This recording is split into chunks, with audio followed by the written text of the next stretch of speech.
des complots pour détruire les destinées. Dieu a dit, et le serpent est venu.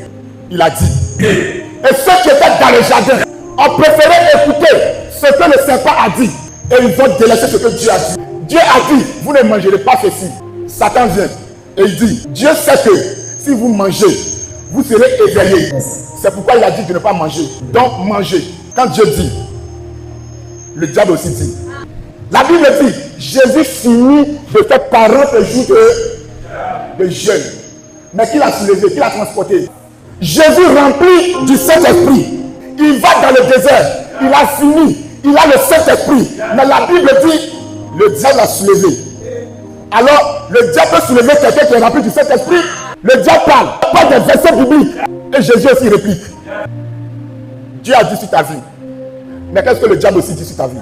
Normalement, le diable n'avait pas de pouvoir pour transporter Jésus. Jésus qui est rempli du Saint-Esprit. Si je comprends bien, le diable n'a pas peur de quelqu'un qui est rempli du Saint-Esprit. Même si tu es rempli du Saint-Esprit, même si tu parles en langue, le diable peut te manipuler. Tu as 20 ans de vie chrétienne, le diable peut te manipuler. Et le diable manipule plusieurs chrétiens dans la maison de Dieu. Ils sont remplis du Saint-Esprit, mais leurs pensées, c'est les pensées du diable.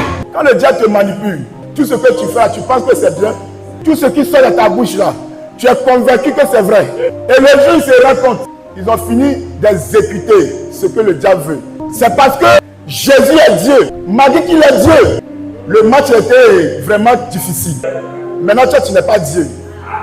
Si c'est toi, tu as fini de faire tes 30 jours, tes 40 jours de jeûne, et puis le diable te transporte. D'abord, maintenant, tu vas penser que c'est Dieu qui t'a transporté. Je viens de finir mes 40 jours.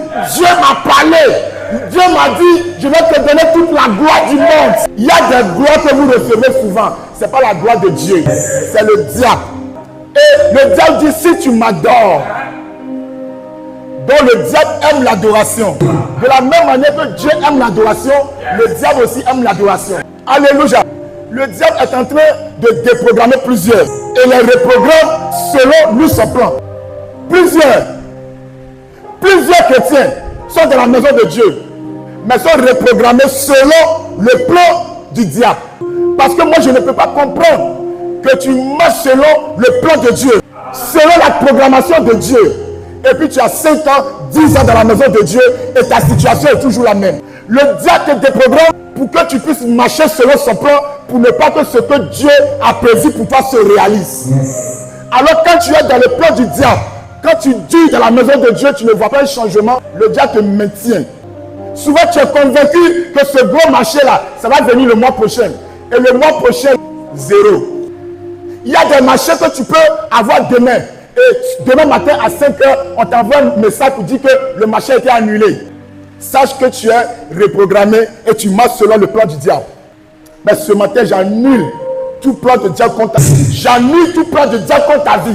Là où l'ennemi travaille dans le secret, pour te déconnecter de la voix de Dieu. Ce matin, j'annule. Au nom de Jésus. Quand le diable renverse ta parole, tout ce que tu dis devient des paroles inutiles. Des paroles que personne ne considère. Des paroles qui ne touchent pas le cœur d'une personne. Est-ce que ce que tu fais, ce que tu dis, touche le cœur de quelqu'un? Ce que tu fais, ce que tu dis là, est-ce que ça change la vie de quelqu'un?